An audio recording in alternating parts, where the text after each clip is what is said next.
All right. Hi, everyone. This is Stephanie, and this is day 2 of my 10K in 90 days challenge. Now, one of the assignments during the challenge is to read this book called The Millionaire Mindset. So I started reading it today, and I just wanted to share some points that were brought out to me in the book that I liked. So I wanted to share it with you.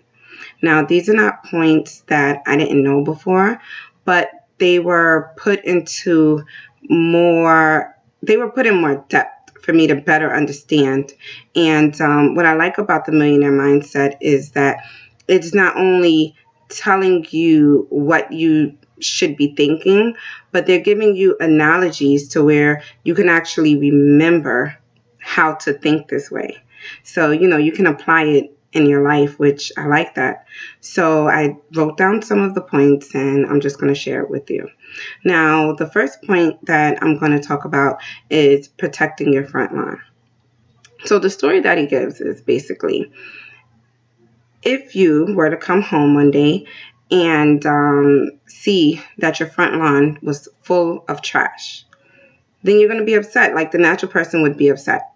But you're going to clean it up and you're going to wonder, like, why on earth would this person fill my lawn up with trash? Now, okay, you cleaned it up. Now you come home, it's day 2. And you come home again and your front lawn is trashed. So by this time, you're more aggressive, you're pissed off, and you're still wondering, why the hell is this person throwing stuff in my front lawn? But you clean it up and you move on. Now, day 3, you come home and now you're beyond pissed. And now you make a vow to yourself, like, listen, I'm going to find out who's doing this and I'm going to put a stop to it. Now, this analogy was great because the way the author changed it, he said to think about your mind as your front lawn. And to think about how every day, you throw out ideas and somebody's putting negative thoughts about your ideas. And it kind of, as a human being, you shut down, you start thinking like, oh, well, maybe that person's right. Maybe I can't do it, or maybe I shouldn't do it that way. But as a human being, we have to start protecting our ideas. We have to protect our front line. We have to make sure that whatever we aspire to be or whatever we want to become, we have to kind of grab onto it and hold on to it and keep going with it. So I like that idea, and I'm going to continue to go about protecting my front line and just doing what I want to do and not really listening to negative thoughts. Now, it's not to say to not take people's advice, but, pick and choose. Pick and choose. Know when a person is giving you something negative because they can't do it, and know when a person is trying to actually give you genuine advice. Now, another point that he brought out was the law of germination. So basically, what he's explaining with that is that we have to understand that although we have ideas and although we put in work, that work takes time. So we can't always expect that we're going to start this business and in 30 days it's going to kick off, we're going to be millionaires, we're going to do this and that and the third, because it's just not going to happen like that. We have to understand that everything that we plant, it's going to grow, but it's going to take time to grow. And one of the analogies that he put in the book is that if you plant a carrot, you can expect it to be full blossom and grown the next day. It takes time. And if you keep yanking at it, then it's going to, it can mess up the growth process.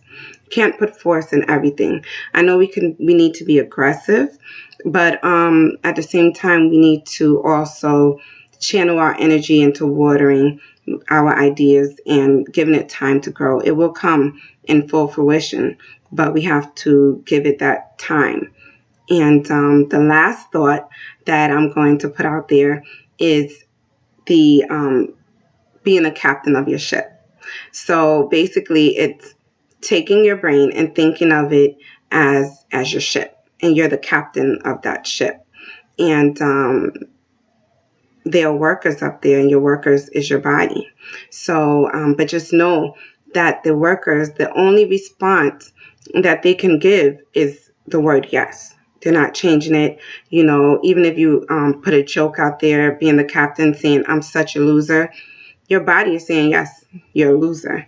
So we have to put it in our mind and just know that we're the captain of our ship, and what we throw out there, any ideas that we throw, even if we're hurt or upset at the time, we have to try to find something positive out of it, or just a solution to the problem.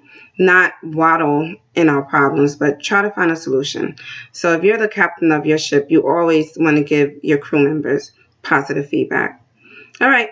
So that's the end. This is day 2 of my journey. Can't wait to speak to you guys tomorrow. Enjoy. Have a good one.